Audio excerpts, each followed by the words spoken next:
So, patuloy tayo mga tol sa paglalakbay.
So, ito talaga yung pinamumugaran ng mga mga tol, ng mga bandido, dahil maraming mga dito pwedeng makakain.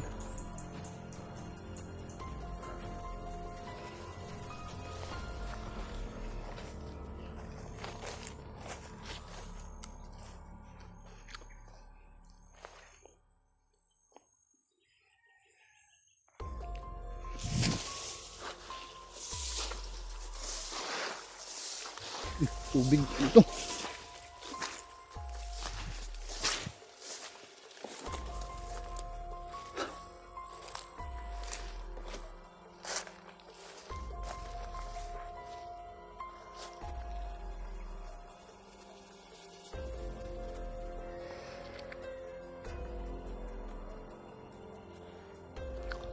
Kadalasan ito yung masasagupa namin dito sa bundok, nangangagat.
Nakakapagod pala ano mga tol, mamasyal sa kagubatan, lalo na kung wala kang kasama.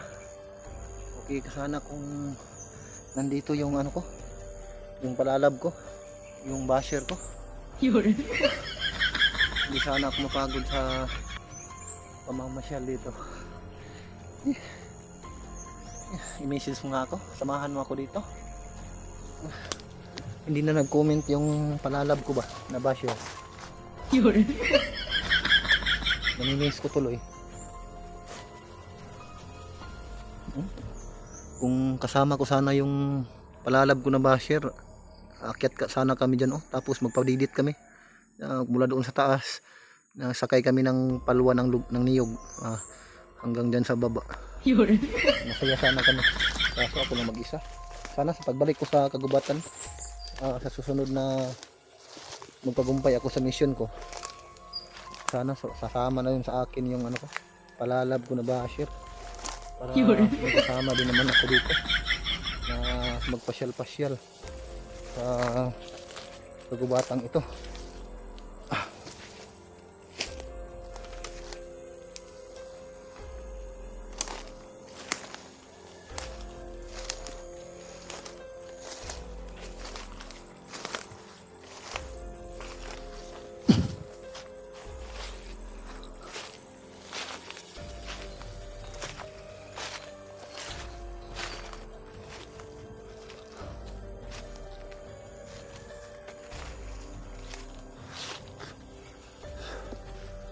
May sinabit na ano mga tol, bungo ng tao. Medyo ano na, maitim na. Tagal na siguro yan.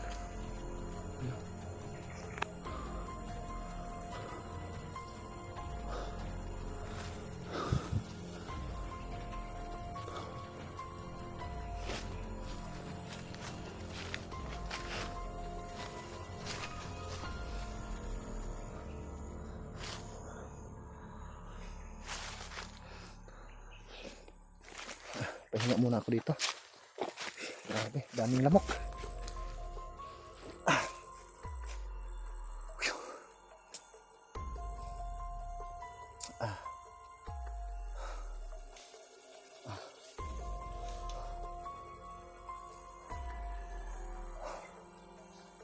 Nakalimutan ko pala yung nag-comment sa akin na ano daw,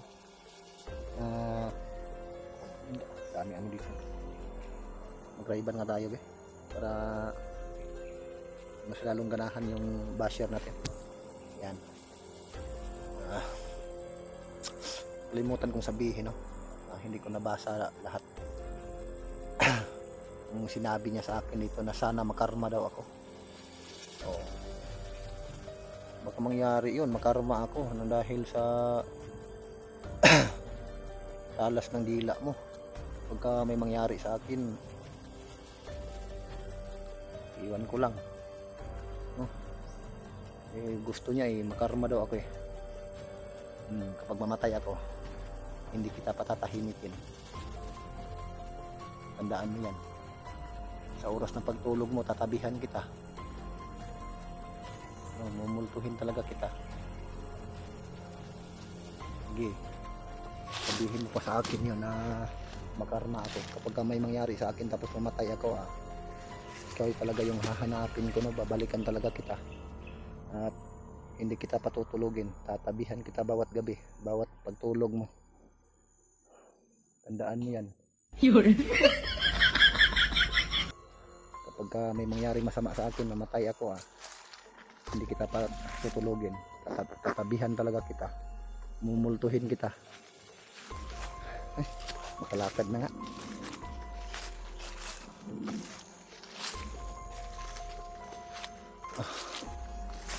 Okay ba yung outfit ko? Yun.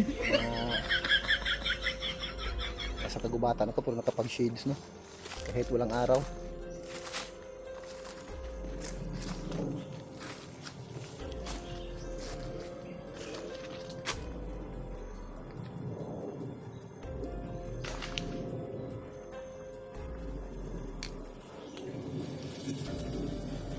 hapon pa itong eroplano sunod na sunod sa akin ba.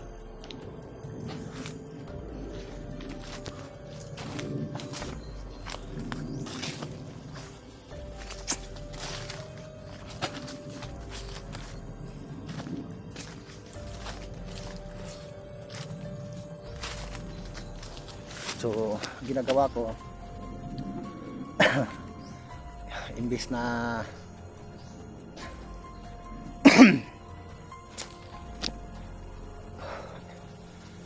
titirahin ko yung mga bandido na nasa gupa ko, hindi ko na lang tinira, pinabayaan ko na lang.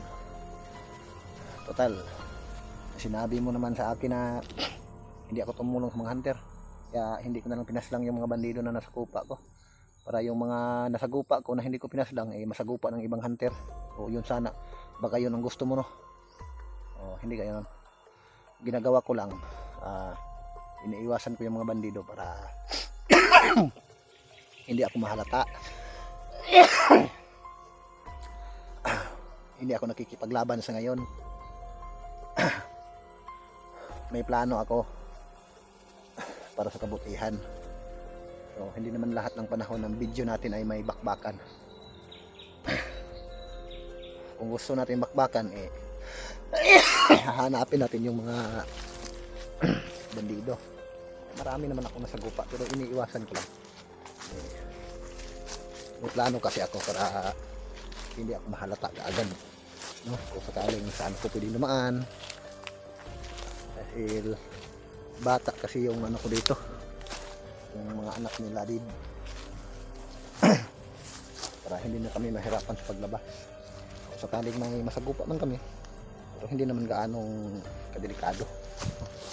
Ang importante may ligtas namin, hindi kami mapahamak.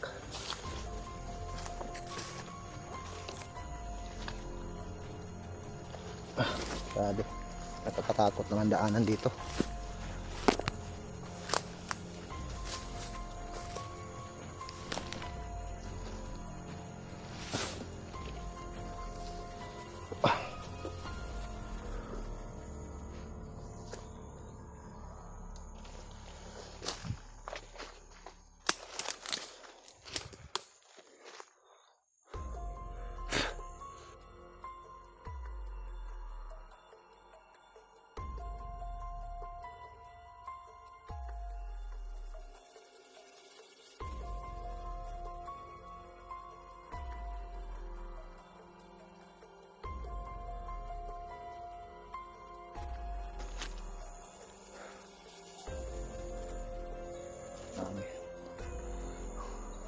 Nasa ilalim ako ng mga punong kahoy, mga tal, malalaking mga punong kahoy kapalibot ito sa akin. Halos wala akong makitang madaanan ko. Ganito kasukal dito.